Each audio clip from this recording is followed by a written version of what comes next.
If at any point in your career you feel like I might be able to help you, support you, network, provide a little bit of advice, I will do it, okay? If I can do it, I will do it. So please connect with me on social media so at least 4 years from now, when you're the CEO of some major multinational firm, inshallah, then you can write to me and say, hey, you know, could use some advice. I have no idea what I'm doing, right? And if I can help you, I will. Second thing is, please mute your phones. This is a very dangerous thing, I know, because there are 10,000 engineers with 10,000 supercomputers just on the other side of this little piece of glass here. And their entire job all day, every day, is to try to figure out a way to break your focus so that you touch this thing as many times as possible. And statistically speaking, they will be successful every 40 seconds of every day of your life. Yeah, they're smarter than you. They're also smarter than me, so I have to mute my phone as well. Otherwise, I'll be thinking about it and who's messaging me. It's interesting because when somebody messages you, you get a little beep or something, you get the vibration, and you get to feel important. Because like that means somebody out there is thinking about you, right? And then you know somebody's thinking about you, but you don't know why. And you don't know if it's positive, and you don't know if it's negative, okay? And you don't know if it's important, and you don't know if it's not important. So it could be positive, could be negative, could be important, could be not important. But you have to satisfy your curiosity. So as soon as you know it vibrates or beeps, you have to touch it. And then otherwise, your brain just kind of goes nuts. Like, who's thinking about me? What if it's time related? What if I've only got 3 minutes to respond, you know? And nobody's ever going to send you a text that says, I'm going to give you $1 million if you respond in the next 30 seconds. Okay, well, not nobody. The odds are very small that will ever happen. So you can actually turn off your phone for a little while and probably survive. Highly likely. I'm going to go ahead and say yes. All of you in the room will very likely survive. You doing okay today? Yes. Yep. Cool. What are your expectations for the next, how long do we have? 4 hours? 5 hours? We have 3. You can I'm kidding. I promise I won't keep you any more than 8 hours. 9 max, but 10 is the limit. As a joke. That's it, 11 o'clock, right? Well, I've just had my coffee, so I'm good to go. No, I think about an hour and a half? Great. Because I will tell you from the beginning, I have absolutely zero agenda for today. My big passion, I should probably introduce myself a little bit, I suppose, right? Did Mithu tell you anything about me, except that I'm awesome? A lot. A lot? A lot. Did she tell you a lot? Yeah. A little bit. A little bit from a lot. A little bit from a lot. Okay, well, I want you to be able to trust me, so you need to know a little bit about me in order to do that. I've started and exited 5 companies of my own. I've started and buried 2 companies of my own, which was also a difficult process. I've lived 10 years here, 5 years in Yemen before this, 8 years in Eastern Europe. I was living in Estonia before that. Currently, I own a strategy firm with 1 employee in it. It's just me.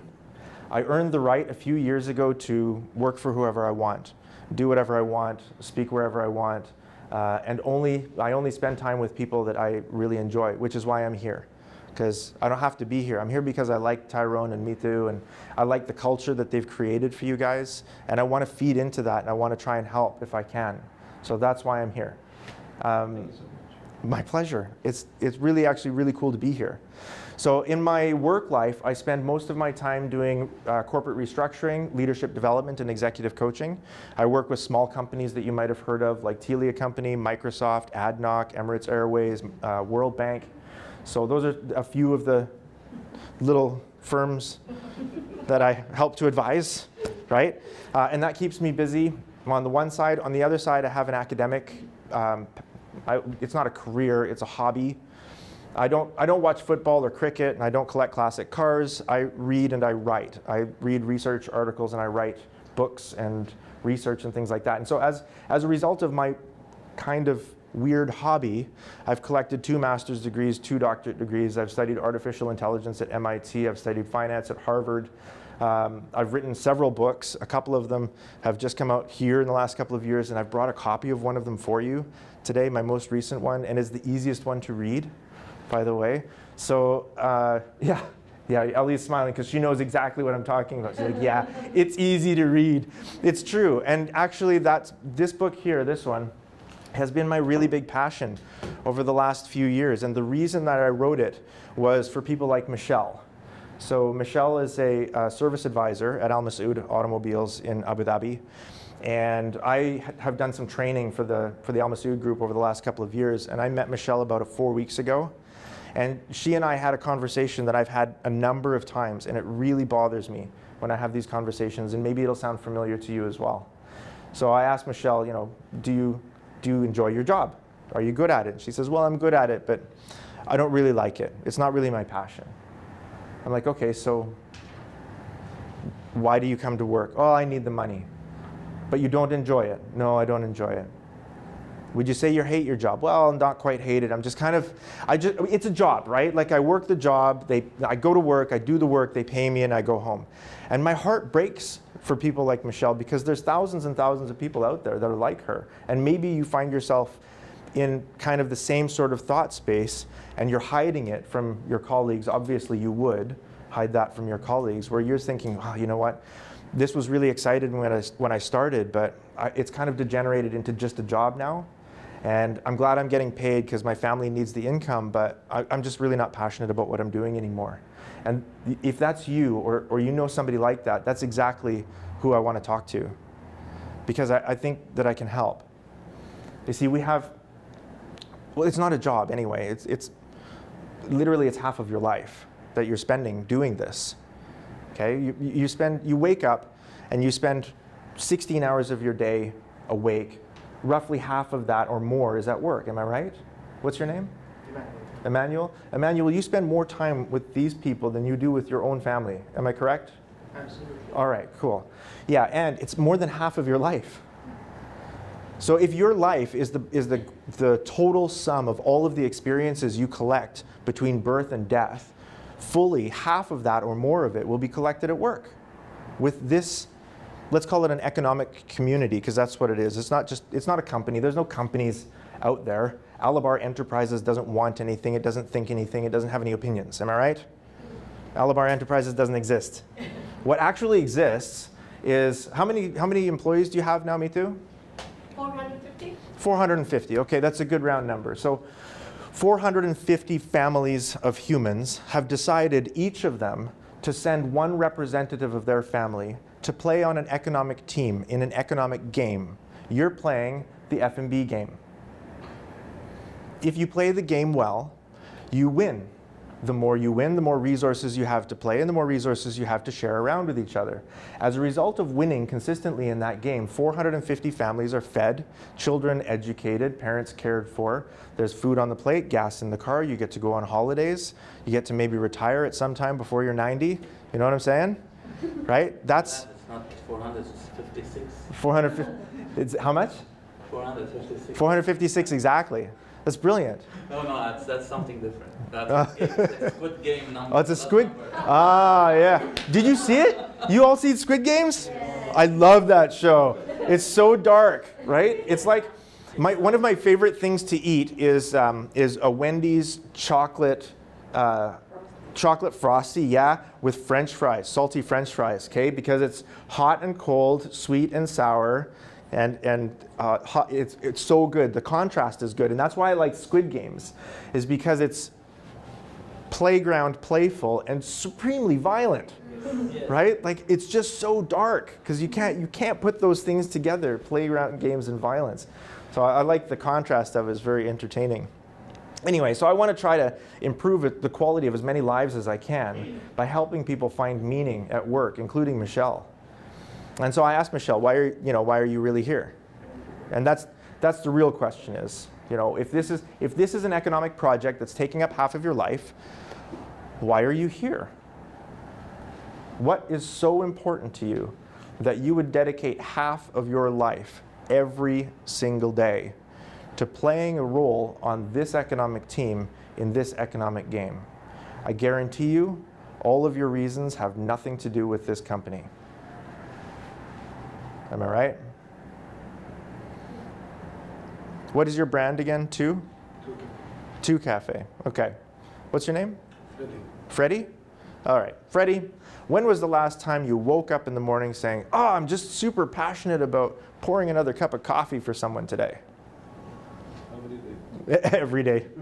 Most of the time, your role on the team isn't to be passionate about the role itself, but to be passionate about your personal goals, which have very little to do with 2 Cafe. You have a career in front of you. You'll probably not retire at 2 Cafe, am I right? Right, you're not going to retire there, so you have a plan beyond this. All of you do, except for Emmanuel. He's going to retire here. I'm kidding. But you all have a plan beyond Alabar Enterprises, am I right? Okay, so that plan takes you into a career path that has nothing to do with F&B, and we're all just going to pretend like you're going to retire here. Well, that's ridiculous. What's our average tenure in Alabar Enterprises? 7.5 years? Yeah, around, yeah, easily. That's great, but that's well above the industry average. Do you know the national average here is around 5.5 years tenure in a position. Among millennials, so those under 35 years old, it's about 2.5 years on average, and in the service industry, it's 1.9. The average tenure is 1.9 in your industry. So for you guys to be spending 7.5 years on a single team in a single game, that's pretty spectacular. I think that's amazing. That's borderline miracle in these days. But all that said, we know you're not going to retire here, Freddie. You're going to move on, which means you have a plan beyond this, which is great. Because if you know what your plan is and you know why you're here, what you're trying to learn while you're here, you're going to play your game as the best you possibly can. Then I can trust you, because then I know you're not working for me. You're working for yourself. That's right. And you're working with me. Because guess why I'm here? Same reasons. I'm here to educate my kids, feed my family, provide health care, good transportation options, vacation twice a year. I want to go and visit my parents from time to time. I want my children to study in whatever university they want. I want the same things for my family as Freddie wants for his family, and the same things that you want for yours. You all have personal goals to accomplish that have nothing to do with Alabar Enterprises. And that's why you're here. You've realized that this is your best shot at success, and the definition of success is not bound up in 2 Cafe. 2 Cafe is a part of the process. What I want to help you to see today are the answers to 2 really fundamental questions. One is, why are you here? And the second one is, why are you here? And I know they sound similar, but they're very different. Listen again. Okay, ready? Why are you here? And why are you here? Did you get it? Question and answer? Like Sir? change people or change people? Yes, change people or change people. Very similar. Right? Yeah, so I want to get there today. I want to get to the place where you have that answer for yourself. So I asked Michelle, the service agent at Al Masood, I said, why are you actually here? And she said, well, I've got kids. I want them to have a good life. And I said, okay, that's great. If helping your kids to have a good life means that you have to play an economic game and get a share of the winnings, would you do that? Yeah, I would do that. Well, how many economic games have you tried? How many economic games are there, by the way? How many? A lot. Yeah, tens of thousands, millions maybe? As a human race, we have done such an amazing job at creating cool, fun, elegant economic games. Do you know how we used to do it, Freddie? Do you know how we used to compete for resources on the planet? Because that's what this is, right? We're competing for resources. We used to kill each other. Yeah, it was horrible. And this was not even that long ago, right? We're talking about 1 million years of evolutionary history among the human race, and our dominant method for acquiring resources was to kill each other. Until about 350 years ago, during the Industrial Revolution, we changed. We realized that we could gain more resources through economic competition than by murder. But up until then, it was a very violent game. It was really horrible, right? That was our dominant game. We would kill each other, preferably in our sleep. And then we would take, all of the men would charge into a camp at night, kill all the men in their sleep, take the women and children as slaves, and take all the sheep and the goats and the land for their own. And that's how we would gain resources to survive. It was horrible. Well, we don't like that anymore, okay? We moved on, and we created economic games, and they're better, but it really isn't that long ago since we've done this. What's your name? Cool. Paul. Paul, it was only 250 years ago, that's like 3 old people ago, okay? 3 old people ago, it would have been considered entirely civilized for Paul to challenge me to a duel if I had insulted his mother at dinner. And that would have been in London, in the most civilized city on the planet 3 old people ago. And he could say, Corrie, you have insulted my mother. I challenge you to a duel. And the civilized thing for me to do would be what? I accept, because that's civilized behavior. So Paul and I would stand up in a very civilized fashion, and we would walk out of the restaurant, because you don't want to be violent in the restaurant, because that's uncivilized. And we would take our very civilized weapons out onto the street, and we would turn away from each other, because we don't want to just fight like that, because that's not civilized, it's not fair. So we want a civilized duel. So we walk away from each other to give each other a fighting chance, and then we turn to each other and take turns shooting at each other, because taking turns is fair and that's civilized, until one of us falls down dead. That's 3 old people ago. And we have 1 million years of history in those violent games. Well, there's got to be a better way, right? We found the better way. The better way is economics, and we play now business games. And as you can see, over the last 350 years, we've done a really good job. We've done a really good job, and as a result, the entire human race has gone up tremendously in our ability to take care of each other, to feed each other, to elevate the quality of each other's lives. Did you know that only 130 years ago, the average household income in the United States was $1 a day? That was the average in what was probably the most developed country in the world at that time. Now, $1 a day is half of the United Nations definition of abject poverty, and that is the line below which the human race will not allow any of its species to fall. We did that in only 130 years. You now live in the most amazing time in human history, by the way. All the best transportation, technology, communication options, all the best differentiation of labor, all of the best options for jobs and toys and fun and food, they all exist now. Am I right? This is something we can be grateful for. Plus, I guarantee you, all of you at Alabar Enterprises, with, in this location, with this, and I don't know exactly how much you get paid, but I'm going to make a fairly secure guess that each and every one of you in this room right now is in the top 1% of global wealth during the most amazing time in human history. We have a lot to be grateful for. Now, don't stop wanting more, by the way. I'm not saying that you should stop wanting, because each and every one of you is the product of 10,000 generations of successful wanters. Okay, that's how you're here. Humans that want more, try more. Those who try more tend to get more. If you get more, you have more, you survive better. Okay, that's how that works. So all of your ancestors survived because they wanted. Your wanting will never stop. So keep wanting, that's fine. And also, by the way, there's never going to be enough. Listen, you're in the top 1% of the wealthiest humans that have ever existed, and it's not enough for you. So it's never going to be enough. Just while you're wanting, also be grateful. Try and do that, and that'll help to balance it out. But you've got 1 million years of momentum in your head now toward wanting and toward playing now economic games. The economic games that we've been playing for the last 350 years have provided so much for us in terms of the quality of life that each of us can expect, in terms of the vast variety of games that we can play, and the fact that we can play them all peacefully. It's amazing. Very few people get hurt during our games. We are living in the most peaceful time in human history. You know that, right? And I think the most dangerous time in human history has already passed. We were on the edge of global thermonuclear war about 50 years ago, and as a species, we decided that there was nothing so important that we were willing to risk total annihilation. And now what do we have as threats? Global warming, climate change. Yeah, it's true, but we've been at war with the planet for a long time. It will win. Don't worry about the planet, right? We're doing some damage, but it's fighting back, and it's been fighting us for a long time. Floods, famine, drought, these are not new things.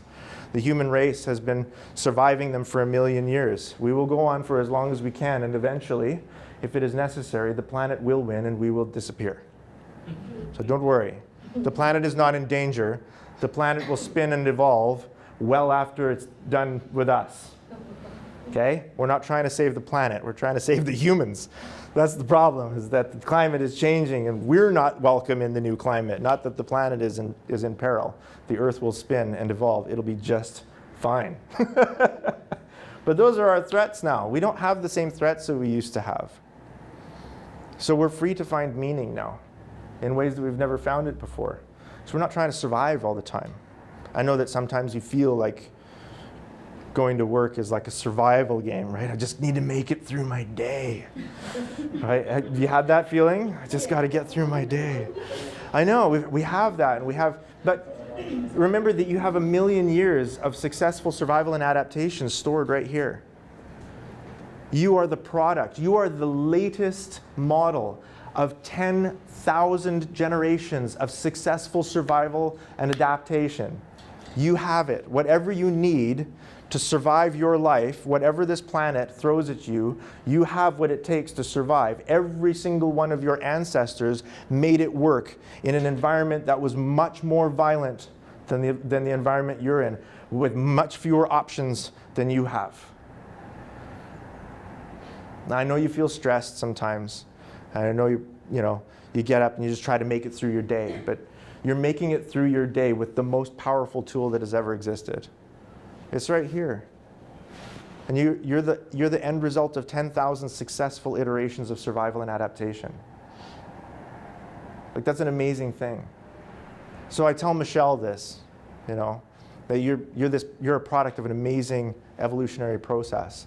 And she feels a little bit better, but she says, I just don't find as much value in my work as I used to. And I say, well, maybe that's not because of what you're doing, but who you're with and the kinds of quality relationships that you have there. You see, most humans don't care very much about what they do, but we do care very much about why we're doing it and who we're with. I've met garbage collectors in urban areas. They're some of the happiest people I've ever met.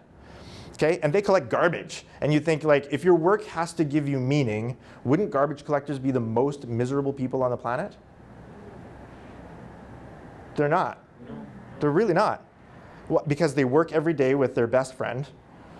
After work, they go to the bar and they grab a beer with their best friend. They eat barbecues in each other's backyards every weekend. They hang out with each other's families. Like, they just totally love each other, and they don't care. The fact that they're picking up garbage doesn't matter. It's a job. It's a job. It's a job, but it's more than that. Yeah. It's a social role. Like what There's no garbage collectors who will collect the garbage. That's right. We need someone in that social role in order to make our society work. And we need people in the service industry in order for our society to work. We need you. And you need the garbage collectors, and you need the cinematographers, and you need the people that prepare your food and put gas in your car. You need the seamstress or the tailor that created whatever you're wearing right now. Your life will overlap with 1,000 different lives today, just to get you through the day. And that's an amazing thing. Because as I told Michelle, you're never going to be in this alone. You've never been in it alone, not for a single day in your whole life. And I know that you've got some distraction narratives in your head that try to tell you, you're in it alone, you have to do this, you need to hustle. If you don't hustle, you're not going to make it. And that's not true. It's never been true. It'll never be true. There's no human on the planet that's ever survived alone. Every single one of us is here because of a single best practice that our ancestors learned about 1 million years ago. Be selfish in teams. That's it. That's the most amazing thing. Your best method for getting everything that you want on this earth is to do it in a team. And that is the fundamental answer to why you are here and not somewhere else. You chose this team. You're not a victim. You made a deal with a representative of a group of humans playing an economic game. And it's an arbitrary game too, right? It could be anything. It could be actually football, which is really a game. And you think about, I think about the football economy as something spectacularly funny, if not entirely ridiculous. We pay a lot of money just to sit and watch someone play their economic game. And their economic game isn't the production of food, which is actually a necessity for human survival. Their economic game is to use only their feet and their heads to hit a ball into a net while other humans are trying to prevent them from doing it. Which I find fascinating. I mean, as a social psychologist, it seems really interesting to me that we would be so interested in games that even a game as arbitrary as football would even exist. How would that be? Right? But we'll shell out incredible amounts of money just so we can sit and watch people play that game. It's for entertainment. Yeah, but we made it up. Where do you think it comes from? It didn't come from the gods. It's not written down in some sacred text somewhere. We made it up. We made it up just as much as we made up the oil and gas game, the luxury shoes game, the F&B game. We invented this. We made it up. Games. It's just a game. I want you to see that. I want Michelle to see that. Where is Michelle? Yeah, where's Michelle? She's in Abu Dhabi. Listen, I told her, I said, you can do a couple of things, right? If you want to find meaning in your life, in this half of your life that you're spending in your job, if you want to find meaning, you can do two things. One, you can change your job, or two, you can change your mind. The fact is, you have to play a game to survive, because that is a best practice that has kept every one of your last 10,000 ancestors alive. What's your name? Mehdi. Mehdi. So imagine Mehdi and I 500,000 years ago, okay, trying to survive on the earth. And there's not a lot of resources around, certainly not Talabat. We can't call Talabat. We can't go to cafe, right, to get our, we have to like hunt and gather. We eat each other. Yes, or we eat each other. Well, that's what happened to the Neanderthals. Yeah, my memory doesn't go back that far, but it was a long we killed the Neanderthals, we ate them, and that's why it's us and not them dominating the planet. There was another kind of species like us. Yeah, we finished them off, didn't we? Congratulations, guys, we did it. Yeah, good job, all of us. Anyway, so imagine me and Mehdi trying to survive on the planet. Okay? There's lions and tigers and bears, that's true. Okay, but the planet is also fighting us. There's storms and droughts and famines and things like that. That's also true. Plus, there's all the other apex predators on the planet. There's the other humans from other tribes that are not like us, that are trying to take our resources. Now, if I'm going to try and survive as a human from one generation into the next, my best practice for survival isn't going to be to do it by myself. First of all, I need other little humans in order for the human race to continue, right? So I'm going to need to partner with a female in order to create little humans. Then we have our little human family. And then imagine me with my little human family, and I'm going to go off hunting and gathering. Well, what's going to happen with my female and our offspring? They're going to be vulnerable because there's all these apex predators around. Okay, so best practice that we learned very, very early is me and Mehdi, we should partner up. Okay? That way, if I'm hunting and gathering, Mehdi can guard the women and the children. And they can maybe separate the roles and responsibilities there too. One can nurture and one can prepare food. What's your name? Akil. Akil. Then we found out that if Mehdi and I partnered up with Akil and his family, then Akil could do farming. And we would all have grain and vegetables to eat. While I was hunting and gathering and Mehdi was guarding all of the women and children, we could divide all of the responsibilities. And that was the beginning of the division of labor. And now we have fry-up cooks and graphic designers and oil rig balancing specialists. Like, it's ridiculous how many divisions of labor we have, but the principle is still the same. You will never survive this life if you try to do it by yourself. And so the idea that you're alone is simply a lie. None of your ancestors ever survived on their own, ever. You have to play a game. And you might as well play this one if you're good at it. So find a game that you're good at. Get on a good team. Win. Because, you know, winning is how you bring in enough resources to feed all of your families, educate your kids, care for your parents, all of that. All of your families, all of your personal goals, all of the castles that you are trying to build out of the tiny empire of your life, all of those castles will be built by the customers that bring you their resources to share. That's how this works. That's how it's always worked. And that's what I told Michelle.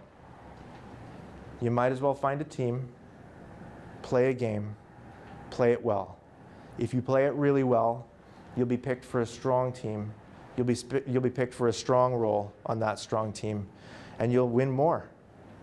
And every single one of us, we get a share of the winnings, right? Good. So, I want to know the real reason. Few of you, why are you here and not somewhere else? You're not a victim, you're not a slave, and you're not an idiot. So that must mean this is your best, fastest, most effective way to reach your personal goals that have nothing to do with Alabar Enterprises. What are they? Akil? Maybe personal dreams. Yeah. And this is the way to reach it. Yep. Yeah. What's your personal dreams? What are you really here for? I'm here to learn, to grow, to have an experience, to live with people, to try to learn from them. Cool. Knowledge. Knowledge. You're here to gain I'm knowledge. still, I feel like, I think about it like I'm still young and I have the time to learn from this beautiful community here. Yeah, sure. So this is what I'm doing. This is why I'm here in Alaba Enterprise. Brilliant. They give me the chance. As you said, we are not the victims. Right. And yeah, it's a game. We're trying to play it in the best way, but sometimes the hard thing that it's the first 5 minutes when you wake up in the morning, just to feel that you want to do it, because it's very beautiful in the 5 minutes. It's true, right? Yeah. It's true. The bed is beautiful. Yeah. Especially. Doctor, there's another question. Yeah, If Paul? not here, where else you can be? This is a good question. Okay? You could be on any other team in any other game. Now, keep in mind, you're not all talented to do the same things. Some of you are genetically predisposed towards certain things, and some of you have been raised to be culturally predisposed toward doing other things. So there is a limited number of things that you can do so well that someone will share their winnings with you on their team. Okay? I don't want you to think about it anymore in terms of somebody paying you to play a role. I want you to think about it in terms of sharing the winnings, because that's how teams win. Okay? And you're only going to win if you're playing a role on that team that you can play well enough that the whole team wins. Does that make sense? When the whole team wins, you get your share, because that's the deal you made with the team. You sat across from somebody in the organization and said, hey, I'm going to play this part on the team, and in exchange for my talent, I want this share of the winnings. And that representative of the economic community, they looked at that deal and they said, yeah, it's a good deal. I think we can win together, because that's the only way we win. And they shook your hand and welcomed you into the team. But you could play a different role on a different team. You could even play a different game if you want. There's lots of games out there. There's the transportation game, the art design game, the webmaster game. There's thousands and thousands of games. You picked this. You're here as a result of every decision you've ever made in your entire life. And if, I know for a fact that you're not an idiot, Paul, because you wouldn't be here if you were. If there was a better, faster, more effective way for you to reach your personal goals, you would be doing that. You're not doing that. And you're not an idiot, and you're here, Mehdi, which means this must be the best, fastest, most effective way for you to reach your personal goals.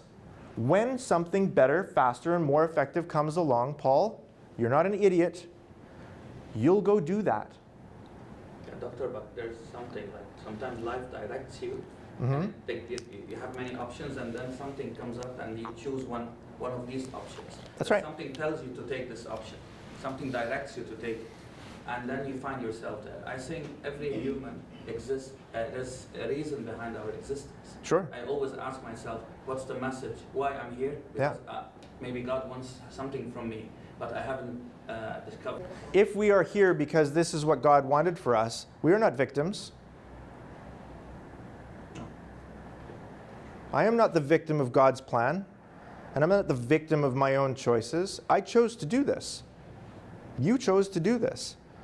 I prefer to think of us as co-creating our lives with God. I believe in God. And I believe that I have the ability to co-create my life with him. So he's directing me, and I'm making choices. Where my will intersects with his, I actually don't know. I've lost track of that. I've lived enough life to know that I can't take credit for everything, and I can't give him credit for everything. You know what I mean? I'm participating. But what I do know is I'm never going to describe myself as God's victim. That's not fair. If he's truly God, then I could never be his victim. Does that make sense? Do you Sorry? believe that this life is a game? I believe that Alabar Enterprises is a team playing an economic game that we call food and beverage. No, I'm asking you. Oh, if I believe the life is a game? Yeah. No, life, I think it's an amazing privilege. I think it's a miracle. Freddie, with the vast number of humans that died in all of the families that led to your birth, okay, imagine even 5,000 years ago, the average human lifespan was 35 to 40 years. And if you were going to raise children in that environment, then you needed to be married and having children at the age of 13. So you had a reasonable chance of getting some of them up to the age of 10 or 11 or 12 where they could feed and educate and fight for themselves so they could survive before you died at the age of 40. That's short. We had to move quickly. All of your ancestors survived that.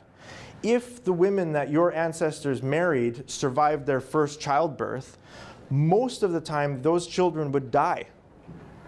More children died than survived to their teenage years, up until about 1,000 years ago. The odds against you even existing are astronomical.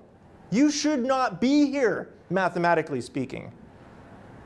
You shouldn't be here.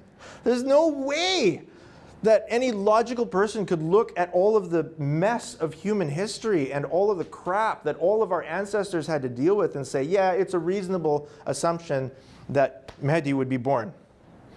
No, this is not a game. This is a miracle. We are absolutely privileged to breathe, to be able to play. I think that the F&B game is fun.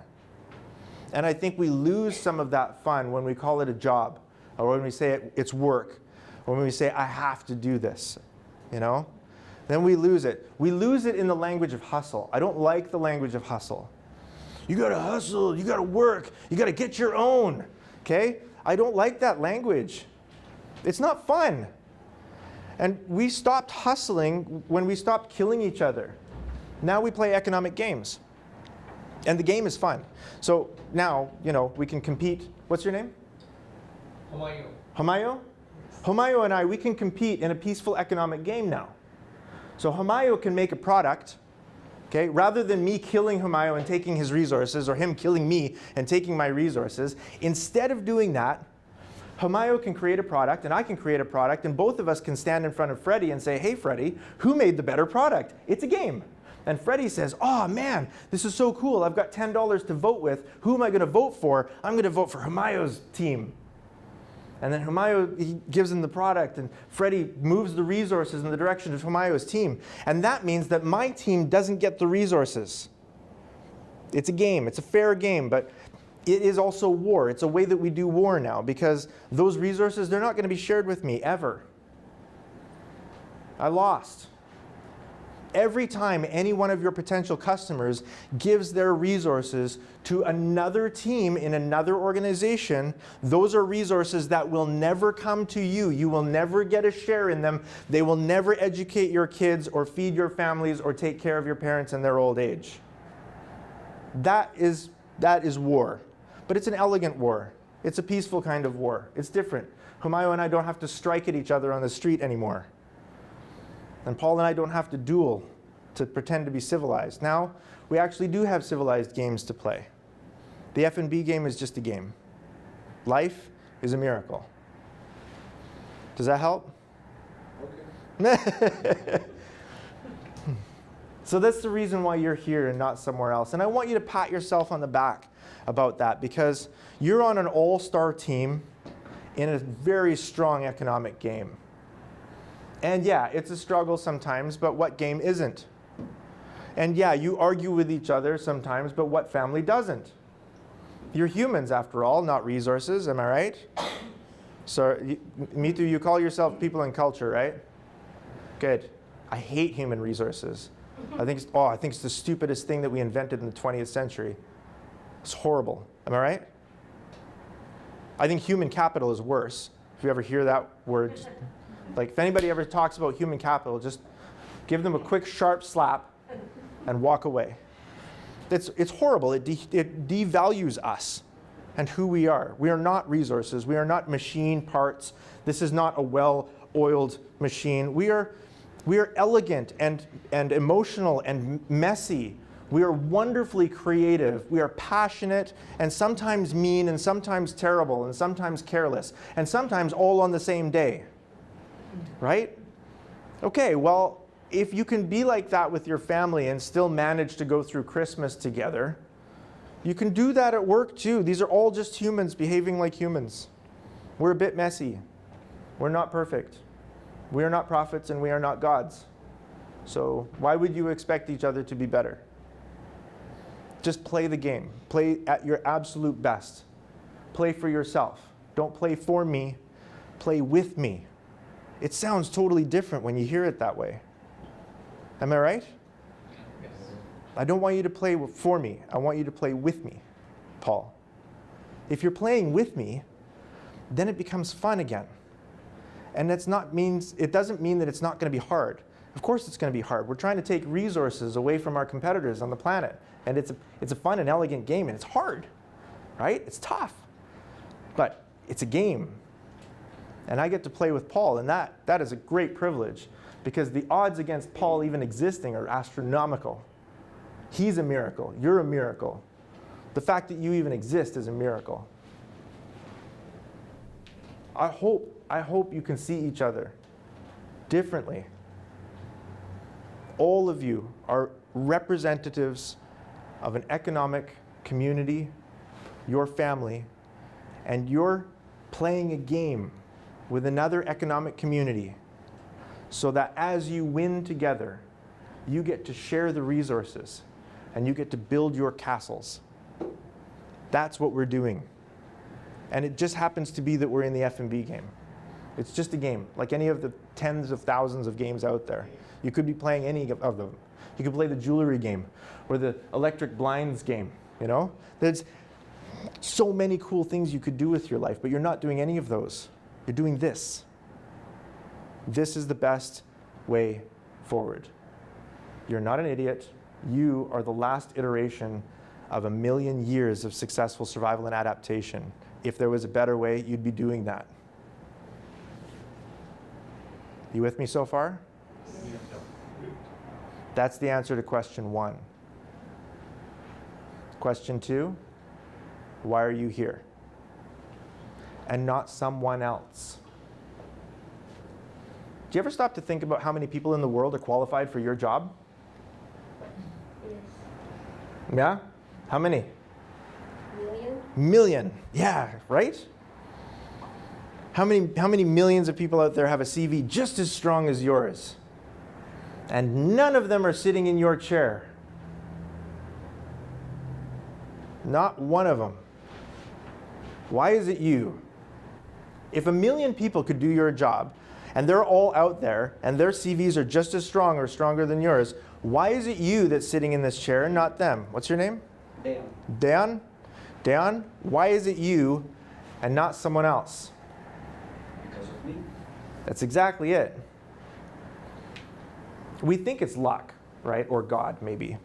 Oh, God got me this job, or wow, I lucky found that job. But actually, there's a process to this, and we've been doing it for a very long time.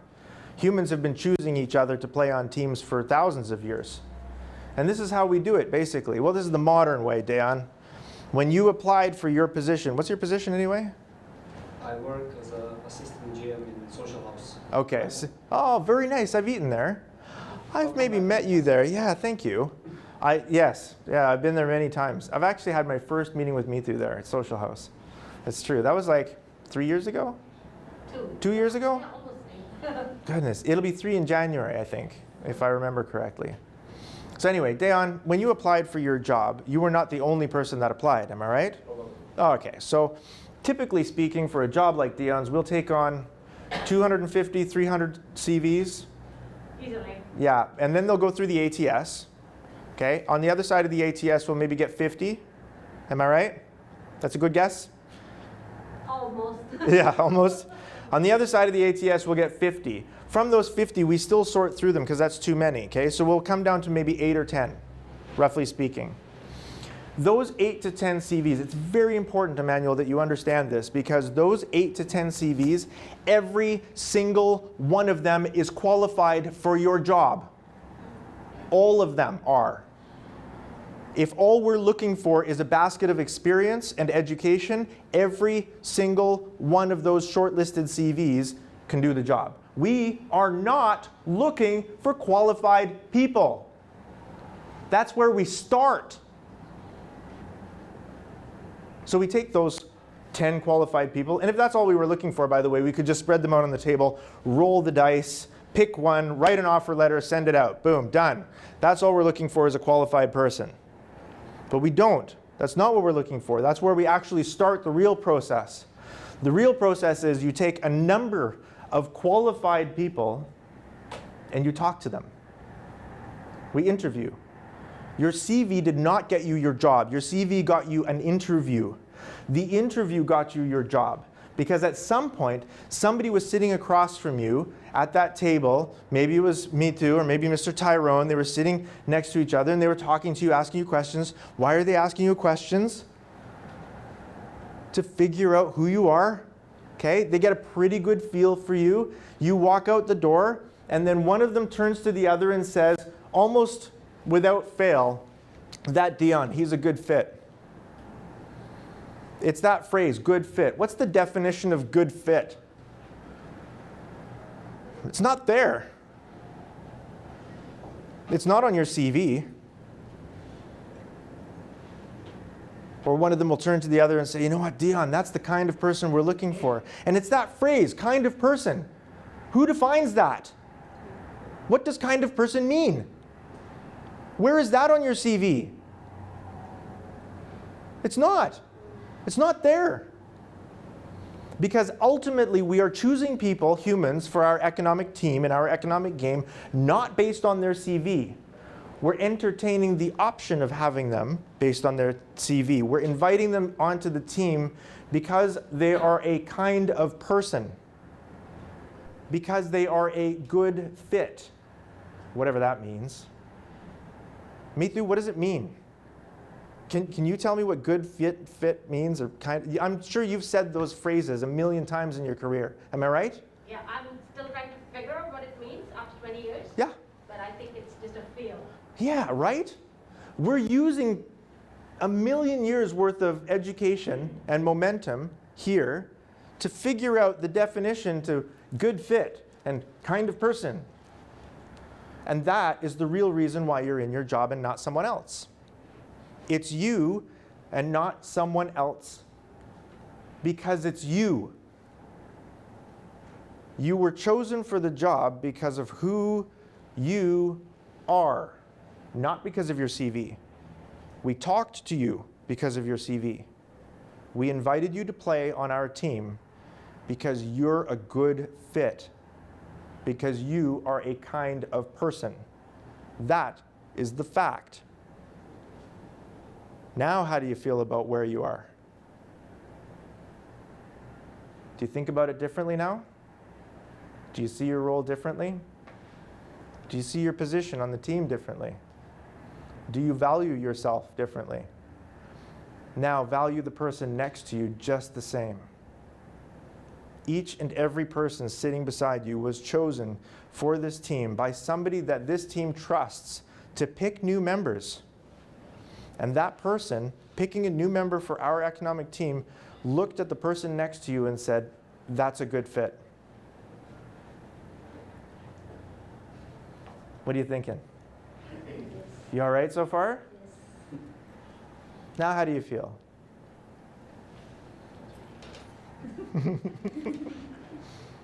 So why are you here and not someone else? What's your name? Princess. Princess? That's a fantastic name. Oh, that gave me so much joy just to hear that. Princess Joy. Princess Joy, for real. Yeah. Oh, well, that was lucky. That's amazing. Okay, Princess Joy. The father lucky. Yeah, right? No doubt, Princess Joy. That's amazing. All right, Princess Joy, how do you feel knowing that you were chosen not by random, but because of who you are? It's amazing. And then it's like, I can say that, yes, really, they felt it correctly. Good. Now I want you to try, Princess Joy, to identify what it was that was not on your CV that made you a good fit. Can you do that for me? Yeah, I guess.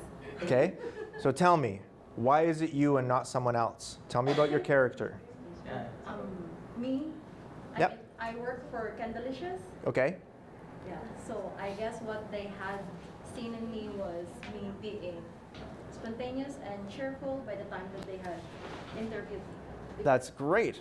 Spontaneous and cheerful. Did you put that on your CV? I guarantee you didn't. That's awesome. What's your name? Huda? Why are you here and not someone else? Question A. Yeah. It's we choose to play the game. Yep. Question 2. Yeah. The game choose us to play. That's right. So when I choose to play this game, I find something, 1 or 2 or 3, that attract me to play this game. Yeah. And now it's they find something, and it's like in personality. Yes. Because the CV show what you can do, Yep. and this one shows what you can represent. Yes. So it's related to personality. It's That's right. related to just personality. So that's why we cannot have it on paper. Yeah. So it's like Princess said, the joy that she's representing the spirit, Yeah. the positivity that she's engaging. Yeah, yeah. So all this make the game choose us to play it. So why did we choose you for this team? What was it about you? Why Huda? It's tougher, isn't it? Yeah, it is. Mhm. It is. No, sometimes like you don't know. Maybe the people they interview you, Yeah, they see something in you. that's right. You don't know it, That's right. so that's why they chose you So why did we choose you? because they saw something in me. What do you think that was? Blonde hair. Maybe. No, you know the person like when you do the interview, like something inside the CD. Yeah. Sometimes it's different when you talk, That's right. when you communicate with them. Hmm. So Well, you know now what the game is. How long have you been in the game? 1 year and 4 months. 1 year and 4 months. That's enough to know how the team plays. That's enough to know the rules of the game, more or less, right? So you know what is needed from a kind of person in your role. What is it? What do we need from a human that's playing on our team in that position in this game?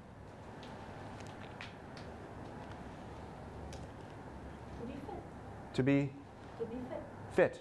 Perfect. Then that's why it's you and not someone else. Yeah, you were fit. What was it about your character that made you fit for this role? What role are you in, by the way? I'm boutique in charge. Boutique in charge. And your name is? Mona. Muna. My pleasure, Muna. So, Muna, what do we need? What is a good fit or a kind of person that would be amazing at boutique in charge? They look for some characteristic points. Mm-hmm. So you did the interview with this person. Yeah. So you discovered more and more the points. Mm-hmm. So you collect. I know, but I'm asking you now. And it's a difficult question to answer because I'm asking her to publicly compliment herself. Exactly. It's tough. But always exactly. Yes? As a simple I'm- answer, I think. Sorry? As a simple answer for that Yes. question. What do you think? how adapt quickly you can do, how much you can adapt with that job. Yeah. That job will fit you more than you fit the job. We're looking for somebody who can move quickly, make decisions competently. It's not very different than a football team. You have to move quickly, you have to make decisions very quickly. You have to know when to strike, when to pass, when to defend, when to foul out, when to lie down and play dead. Okay? You have to know in your job, you have to be able to be presentable to other people and be able to communicate well and clearly and quickly as well. It's all about question and answers. That's right. Communicating with the people. Yeah, that's why you're here and not someone else. It wasn't your CV. Of course. Your CV gave us a good indication that we should talk to you. It's a green pass. The green pass, or the CV is an invitation to a conversation. That's all you're ever going to get from your CV. Your CV is maybe going to get you a conversation. Your character gets you the job. I think it's a mix. It's blended in all. And if you are not convinced, you cannot convince the person who's interviewing you or the people who all of them interviewing you. You cannot convince them with your experience, with your character, with your charisma, with your level of communication. You cannot get it. That's right. Maybe you will find somebody who's better than you in experience, but he cannot fit it because he has something you don't have. That's or exactly you have something he doesn't have. That's exactly Maybe he right. has a lot of experience, but he don't match it. That's right. So Ultimately, in that peak, when they pick you, they pick you for all of them. that's right. For all of them. We are not looking for qualified people. We are looking to talk to qualified people. Ultimately, we're going to pick the good fit. And that's going to have to be somebody who's presentable and a clear communicator and fast on their feet for this particular role. Sorry, I'm picking on you, Muna. What about your role, Mehdi? What kind of person will excel in your role? I am a restaurant manager. Yep. Okay. Yeah? In my role, why they choose me? Yeah. Why you? As I said previously, it's bland, I think. Well, no, your CV got you the conversation. The CV got me the conversation. Right. The conversation. Gets you the job. We got deeply, they got me the job. That's right. So it's all about the charisma, about personality, and about your experience. Perfect. At the end of the day, it's me. No, you don't forget, Mehdi, you were across the table with 10 other people that had experience enough to have that conversation. They have experience, but maybe they don't have personality. Maybe they don't have charisma. That's exactly what I'm saying. All of them that we talked to, all of them had enough experience and enough education. None of them had the right personality. Only you. That's the point. Yeah. You were chosen not because of your CV. You were chosen because of who you are. That's why you're here and not someone else. Ultimately, that's the truth. You were chosen because of your character, because of your personality, because you displayed in that interview, and even in a short period of time, exactly the qualities of a human being that we needed on this team in that position. Even your behavior. 100%. Absolutely. It's not an accident that you're here and not someone else. That is the result of a million years of successful best practice. We've been doing this for a very long time. What's your name? Divya. Divya? Why are you here and not someone else? I think, okay, so I belong to the talent acquisition team here. Okay, cool. So for me, I think the key selling point of my role is empathy. We hire people, but not because of their experience or for what they can bring to Alabama or any other company for that matter. I think what value you put in terms of who you are as a person matters the most. Yeah. So when I interview somebody or I even look at their CV, I don't look at their CV and call them because they come from our competitors or they come from a specific industry. Right. I try to understand them more than their experience. That's right. So for us, empathy and getting to know the person, once you know that this person, that's how you know that the person will culturally fit in your job. That's It's right. not because they work from a company that's competing with your brand because they are in the budget. Yep. It's because will they fit culturally with your that's Yeah. how we look. 100%. So for me, I think I'm a very empathic person personally, Yeah. and that's why I chose this career for me because because I think I'm quite young right now, and the more I grow, Yeah. I don't just grow professionally. I think I'll grow personally as well. Sure, of course. The more we meet people and the more we kind of speak to them, I'm Yeah. speaking to at least 50 to 60 people on a daily basis. That's amazing. I interview them. So the more I talk, the more I get to know them. That's And amazing. that's how I grow. Yeah. I think it broadens your horizon when you speak to people and when you see, when I ask them, why do you need the job? Mhm. You get a good paycheck, you're stable. Why you want to come to us? And I don't look for vague answers, because it's a good company or whatever. Yeah. For me, I want to see, what brings them to Alabar. Yeah. Is it that, I ask them very openly, are you unhappy? How are you with your bosses? Yeah. How are you with your colleagues? So that's when you know that, this person is not jumping because they're getting a 30% increase. Yeah, yeah. It's because they really want to be here. 100%. Yes, that's exactly right. Yeah. Yeah. Why does any footballer want to play for Manchester United? The Now change. nobody is there. Now I know. Now nobody. Okay. You're right. You're right. Not anymore because of Ronaldo. Yes, it's true. So why do footballers choose certain teams that they want to play with more than other teams? There's a various answers here. Before Yeah. it used to be passion. Now it's who pays more. Money. Yeah. Yeah, unfortunately nowadays who pays Money or more. honey. They want to be on the winning team Winning team, Yeah. because that's the one that pays more. The winning team is the one. No, Sorry? it's not about the Some of payment. them goes to China and get paid. That's true. Yes, that's true. So some of them, it's about money, but it's really actually by that point in their career, it's not about football. Yeah. Sometimes loyalty. Sometimes loyalty. But ask Lionel Messi if he wakes up in the morning saying, "Oh my God, I'm just so excited to kick the ball around on the grass again today." Okay, no, it's not like that. It doesn't happen. It doesn't happen in the football game. It doesn't happen in the F&B game. It doesn't happen in the automotive game. You don't wake up in the morning saying, "I'm super passionate about oil and gas." Nobody says that. You're here because you're passionate about your own goals. And you were chosen because of who you are on the team. We're not looking for somebody that wakes up every morning gleeful about F&B. Just like the football teams they're not interviewing people saying, "Hey, do you still wake up in the morning super excited about kicking a ball around on the grass?" No, that's not part of the interview process. They're looking for talented, fast people, good team players, good communicators, people who can kick the ball accurately and run really quickly. That's what they're looking for. They're looking for good, strong team members so that if they have enough strong team members playing that game, they win in that game. Now, the game that we're playing, like football, it never stops. Right? You can't call timeout. If somebody gets injured in Alabar Enterprises, you can't go to the entire F&B industry worldwide and say, "Hey, everybody, just hang on for a sec. We had a bad year. Can you just give us a minute to catch our breath? We'll be right back." There's no timeouts in the game. It never stops. The only way out of the game is if a team runs out of the resources to play.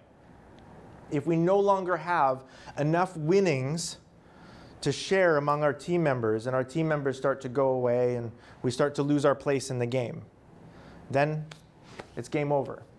Every bankruptcy, every merger, every acquisition is a team that has run out of the resources or the will to play. They don't want to play anymore. They're tired. And that's the only way out of the game. You can never win the game in such a way that it's over, just like the World Cup. The World Cup is never over. Okay? As soon as you've won one, the next football game is the next day. Okay? The game of football doesn't stop. The game of F&B doesn't stop. The game of automotive doesn't stop. Sorry? The players will be changed. The players will change. And it's same in F&B, same in automotive, same in ketchup. I met the greatest ketchup salesman in all of the Middle East, by the way, a couple of years ago. I told you about this, me too. I'm sure about it. Yeah, Mohammed. He was awesome. So I was restructuring a company named Atco in Oman. They're the largest manufacturers of mayonnaise and ketchup and salad dressing and barbecue sauce in the MENA region. And this guy, Mohammed, he was the best ketchup salesman, and he moved tens of thousands of metric tons of ketchup around the world. And I asked him one day, I said, "Mohammed, why are you so passionate about ketchup?" And he laughed at me and he's like, "Oh, Dr. Corrie, that's funny. Nobody's passionate about ketchup." Actually, that's not true. Paul, my sister-in-law, is very passionate about ketchup. She puts it on fries and burgers and stuff, which is normal, but she also puts it on vanilla ice cream. which is a little abnormal, and it's a bit outside of, The box. yeah, it's a bit left of center, you know what I mean?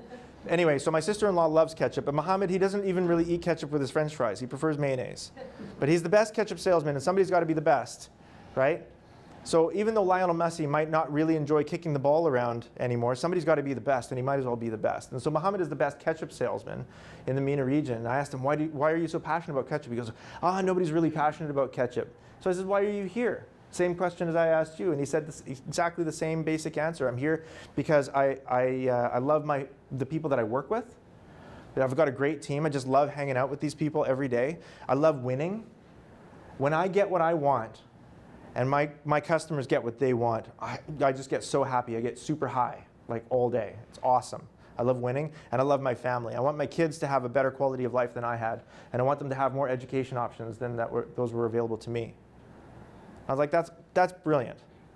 That's why you're here. Not because you're passionate about moving more food around the world. That's just a game. Okay? That's just a game. You're passionate about your personal lives, your personal goals, and what you want to accomplish out of your personal life with your personal goals. That's why you're here. And we chose you for this role. So congratulate yourself. You've stepped onto an amazing, strong team in a very strong economic game. You're on an award-winning team. Am I right? Congratulate yourself. Be proud of yourself. Not only do you exist in the most amazing time in human history, but you're at the bottom of the 1%. Congratulate yourself. Be proud of yourself. Am I right? How are we doing for time? We're not thinking all the time. You're not thinking about time? So I'm entertaining enough for you? You're making us thinking. Yeah, Doctor, good. there's something. Yeah, Paul. I think the first answer for this question, why we are here, because we choose to be here. That's right. Yeah. We want to be here. And Yeah. they see this in us, and they said, okay, welcome. Yeah, that's right. How much do you want to be with me? How much you want this job? How much? That's what they tell you. Yeah, how much do you want to be here? How much do you want this job? And that's a legitimate question. That's what I- she told me. That's a great Why question. You want to be with us? Yeah, why? Why is it our team you want to play for? It's a legitimate question. We choose to be here. Yes. We choose first. before 100%. they choose us. That's right. But there is a common interest in this because there is two players. Yeah, So you play with your wife, you chose her and she chose you. That's correct. It's a game. yeah, And also, Al-Abbar is a player and you are a player. yes, This is why they chose you and you chose them. That's right. In this game. yeah, And there is survivors. Okay, it doesn't mean that they are playing games because you can quit playing games and survive, but there is an expiry date. It's expiry date when you vanish, bye-bye. But you can survive. yeah, But whenever you choose to be part of this game, hmm there is rules and regulations. Yeah. I think the economic that you mentioned, this is the main thing that everybody is looping or talking or discussing about, which is the main source of this life. Right. Economy. We call it economy. yes, It could be a movie. You are part of the game 100%. because you're filling your time now Yeah, and trying to fill our time, yeah, but for a reason, not just also we are here for a reason.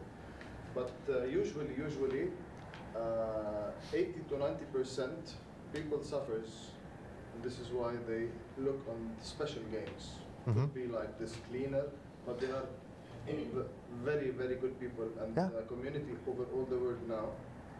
War zones, not established well. COVID also destroyed all the economics over all the world. So we are suffering for another 3-4 decades from now because of this Yeah. corona. But games, Yeah. it's all about games, and I think life is a game. that's an interesting idea. Because imagine, you did not decide when your mother and father decided to bring you. That's true. This is the first game, and nobody will know. Even God doesn't know when you will vanish. Also, this is another game, and the main and the core game. Yeah, Every day there is a game, but different players. that's true. We just don't know, do we? There's one thing I wanted to correct you on, first of all. There's not nearly as much violence in the world now as there used to be.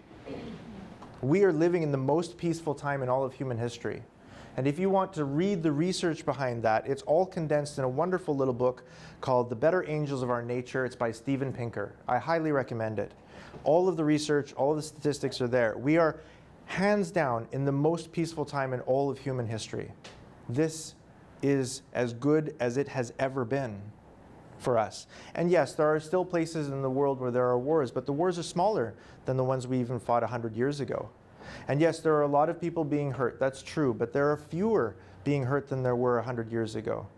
And yes, there is a lot of disease in the world, but the disease, this COVID thing, this is not the first time we've dealt with this particular bug.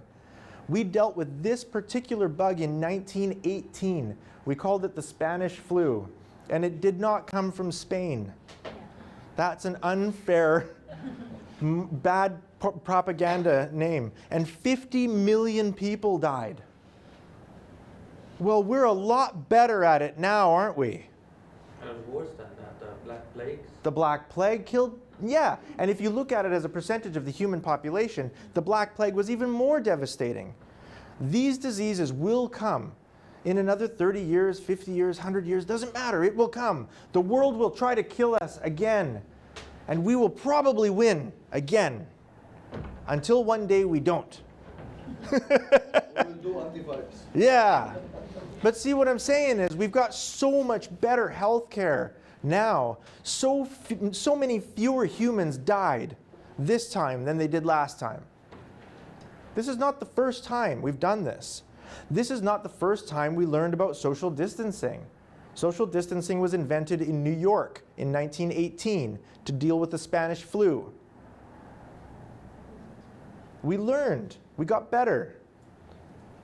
We followed the research. We listened to the scientists. And that's why when the whole world said, hey, everybody just go home for a week because we're not quite sure what we're dealing with here, we did it, more or less. Most of us, everywhere in the world, went home. I have never in my lifetime seen such amazing coordination across any species of animal around the entire world. That was a well-coordinated effort, and it didn't last long, and it wasn't super dramatic. But boy, am I proud of us. That was really cool. Be proud of that. When it comes down to it, when the humans are facing a great existential threat, and our leaders say, hey, listen, we're not quite sure what we're dealing with, can you just go home for a week? We do it. That's pretty cool. I think we should be proud of that. We live in the best possible time now, and all of you are at the bottom of the 1%. And you talked about time, and time is really important, because like you said, we don't know how many days we're going to get, right? Well, God knows, or maybe God doesn't know, right? But I don't know. I don't know how many days I'm going to get in my life. I just know that once they're gone, they are gone. That's it. There's no do-over. And this is how I'm going to spend half of my day. So I want it to be as meaningful as possible. And I want the same for you.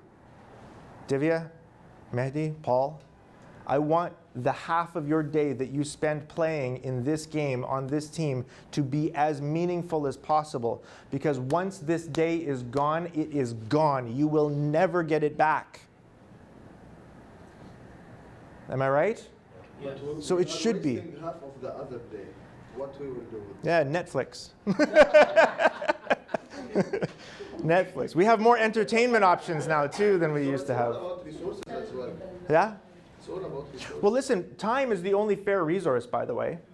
You know that. Socioeconomics, race, upbringing, health, a lot of that is genetics and luck and geography and where you were born, right? That's equal for everyone. Exactly. You, me, Elon Musk, Bill Gates, we all get exactly 24 hours today. That's it. And it's entirely fair. Mr. Tyrone, 24 hours. That's it. That's all he gets. He doesn't get more. Okay? And we don't pay him more because his time is worth more. Every human life is worth exactly the same. Your hour, my hour is worth the same. We pay Tyrone more because he takes on a larger share of the responsibility and the risk on behalf of our community. The kinds of decisions he's making 10 to 50 million dirhams at a time. And if he screws up, our whole community is out of the game. Game over. That's why we pay him more. Because he bears a tremendous amount of responsibility and dodges a lot of risk on our behalf. We trust him. That's why we pay him more. Not because his life is worth more than our life. Not because his hour has any more value in God's eyes than your hour. An hour is an hour. It is an entirely fair resource. We pay him more because of the responsibility and the risk that he bears on our behalf as an economic community. And in the future, Lord willing, it will happen for you too. You will be able to take on that responsibility and bear the weight of that risk on behalf of a community that's trusting you. And they will pay you for it. It's a good service. But that does not mean that your hour is worth more than any of theirs. It's just an hour. It's entirely fair. But you'll never, ever get it back. This 75 minutes that you've spent with me today, you will never get it back. So I hope it's been meaningful so far. You good so far? No video? Sorry? No video? No video? Yeah. You can have the video if you want. I'll make sure that you get it. Do you guys have any questions? I've been talking for a while. Yeah, Divya. It's got nothing to do that we've spoken so far. I was just reading your title, and it says NLP, which is Neuro-Linguistic Programming. That's correct. I have a friend of mine that goes to a coach. If you could just throw in some light and enlighten us, because it's a beautiful topic and I've heard such good things. I know it's not related to the session, Yeah. but it was just out of curiosity. Sure. So I think the core or the foundation of NLP, which is probably something you're not going to get from an NLP coach, is the meaningfulness of words. Words are meaningful. As a matter of fact, I'll be willing to bet that each and every one of you has a set of 2 or 3 terrible negative words that you use to describe yourself when you look in the mirror or when you're criticizing your performance. I'm also willing to bet that 90% of those words for all of you were not said by you first. They were said by someone else. A parent, a teacher, a sibling, a neighbor, a babysitter, a friend, a not so good friend, a careless moment at some point in someone else's life. They said something to you about you and you held on to it. That's how powerful words are. Let's start there. Okay?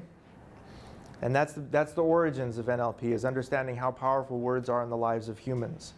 You take those words and you describe yourself with them. Then, to make matters even worse, every time you find evidence to support those words, you give yourself a pat on the back for proving yourself right. If you think you're slow, ugly, stupid, fat, lazy, whatever it is that you use to describe yourself, guaranteed it wasn't you that said that word first. Somebody else said it and you believed them. Then you were looking for the rest of your life for evidence to support that, because it gives definition to who you are. And you say, yeah, oh, there I am making a mistake again. Well, I guess my dad was right. I really am stupid. And then you congratulate yourself for proving your dad right 40 years ago. When in a careless moment, he said something that just happened to stick at that time. That's how powerful the words are. Now imagine the words that come out of somebody else's mouth could be that powerful in a positive direction too. That when somebody says you're beautiful, fun, incredible, powerful, smart, really agile, organized, whatever the powerful positive words are, imagine that you could give the same weight to those words as you give to the negative definers of yourself. And that you would imagine finding evidence in your life to support the idea that you're fun, that you're incredible to hang out with, that you're loving, caring, generous, grateful. Imagine that you could describe yourself that way and then reward yourself every time you found evidence in your own behavior to support it. How good would your life be then? Consider the possibility that you are all of the positive things that have ever been said about you. Consider the possibility that you have been unfairly weighting negative words in your own description of yourself. And you should probably bring balance back to the positivity that's been said about you as well. Consider the possibility that you have been unfair to the people that said negative things by giving their words too much value. Be fair. What would happen if you were just fair? Would you hear more positive things? Would you find more positive attributes in your own behavior? Would you reflect those attributes a little bit better? That's the beginning of NLP, is understanding the powerfulness of words. The words are so powerful. The most powerful word in the language, any language, is your own name, by the way. Did you know that? It's also your favorite word. Yes. Yes. Yeah. Yeah. Well, Princess Joy's name is my favorite word now. Yeah, your first name is the most is your favorite word. Because when you were a child, when you were very young and you were learning language and you didn't know what a table was or coffee or a book, you didn't know what those things were. You're slowly learning. When an adult is wandering around you and they say window, they're generally looking out something like this. So maybe after a while you learn that's a window. And in the same fashion, when an adult is walking around and they say the word Paul, they're generally speaking either about you or to you. And at some point you had the realization as a tiny child, when I hear this combination of sounds, they're thinking about me. And only me. There it is again. I heard it. Someone said Huda. And then you feel important. And even if they're saying, Huda, clean up your room, it's still you that they're thinking of. And that makes you feel important. That's why you can be in a room with 200 people in a party or a cocktail evening or something, and 200 people are all talking around you, and you can't hear any of those conversations. But if somebody 30 feet away at a normal tone says that your name, Divya, you immediately turn. Because even though you can't hear the other tens of thousands of words that are going on around you, you're listening all the time for the word Freddie. That's powerful. That's a strong word. So now consider the possibility that you could look in the mirror every day and say, Freddie, you've got this. Thank you. Yeah. Yeah. You're the man. Yeah, you're the man. Let's start with just the truth, okay? Start with a basic truth. The reason you exist is because 10,000 generations of your ancestors got it right. And you are the latest iteration in a generationally improving concept, the human concept. You are the latest model in an improving model. That's pretty awesome. Yeah. So start with that. Start with the truth of that. You can look at yourself in the mirror and say, I am the best possible version of a human being after 10,000 iterations of my ancestors, and every single one of them survived. Every single one of them adapted. Whatever the world threw at them, they got it. I got this. That's the truth. Now, I know you feel stressed sometimes, and stress is a product of cortisol and adrenaline in your brain, by the way. But you feel stressed about things that your ancestors never even had to deal with. You feel stressed because you don't get enough likes on Instagram. And you're like, oh my gosh, oh no, the community doesn't like me. I'm going to be excluded. I'm going to be marginalized. I won't be fed or protected or cared for. The hunters aren't going to bring back meat to share with me because I don't have enough likes on Instagram. Okay, you still got a million years of evolutionary momentum in your head in the direction of needing to belong. And it's a very strong thing, okay? don't have the same consequences for not belonging as we used to. It used to be that if you were excluded from the tribe, you wouldn't be fed. You might get the scraps, but more or less you were on your own, and that meant you'd probably die. So that's why we evolved to need acceptance. So start with the fact that you're an amazing piece of machinery. It's incredible that you exist. You're a miracle, by the way. Your probability of existing is 0. And yet here you are, Paul, in all of your glory.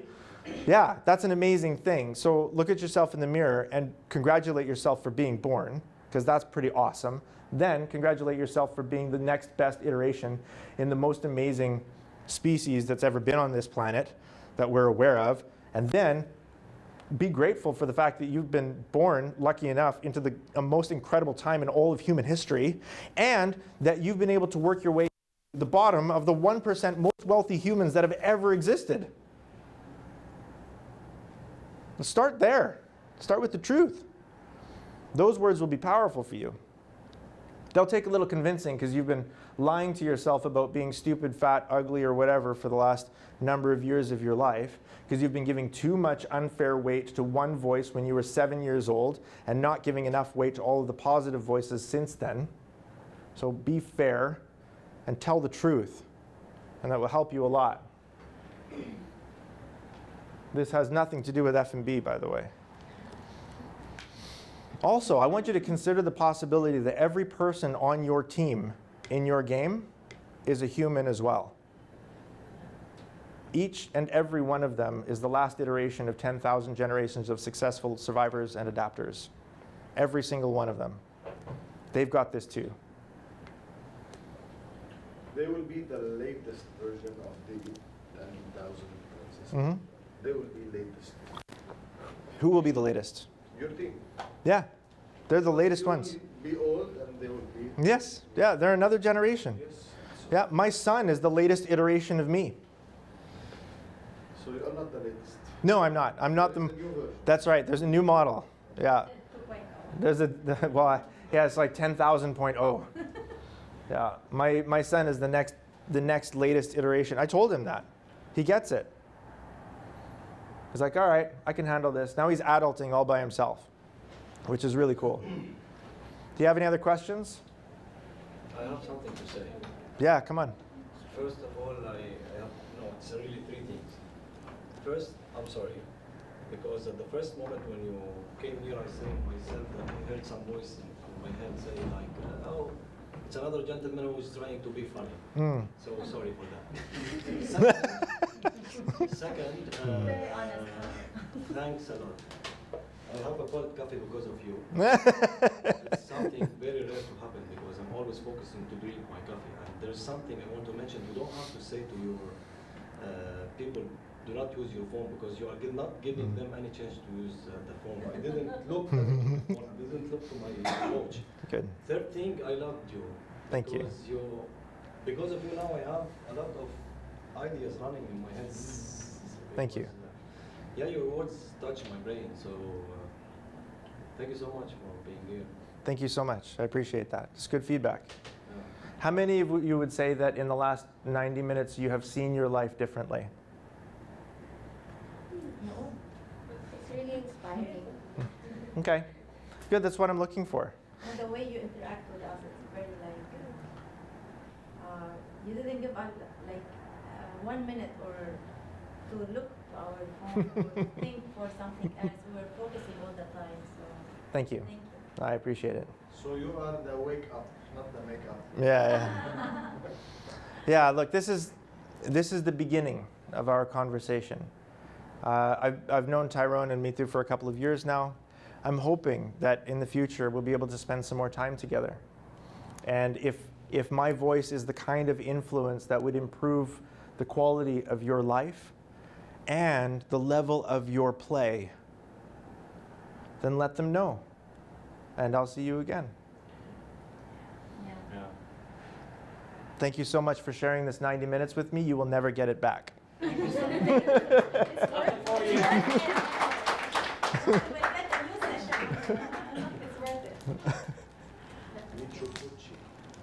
I've brought each and all of you, I think I've got 20 copies, 2, 4, 6, 8, Yeah, I 10. think we're- But we're good, yeah. So I brought 20 copies of my book. You're welcome to take it. Thank you so much. It's a very easy read. Don't be afraid. And I won't feel bad if you don't read it. If you're not a reader, that's fine. Great read. Thank you. My pleasure. Anything else I can do for you all?